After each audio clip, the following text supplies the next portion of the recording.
cần si lâu khi phản giá sẽ hết dần ra nào lòng buồn nghe tôi tin cần si trường sa bông niềm tin khăn dễ khá tốt nà kê khăn chắc bông ban nâng giá đô mây nữ nhìn cần si đi dùng cú dùng khát khát cần si lúc rồi tình tôi nằm nghe tin cần si đi trong áo lại chỉ đại cần si nam lòng phúc ra sẽ hơi lâu ám hình ám ăn xin cho cùng nhìn lạc sẽ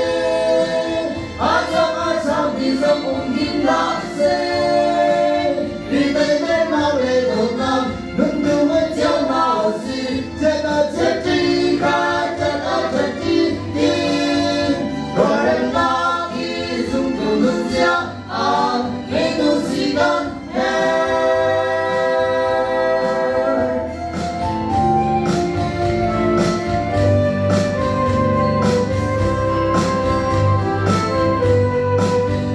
cần đi tu dung tu khi phá cần si ra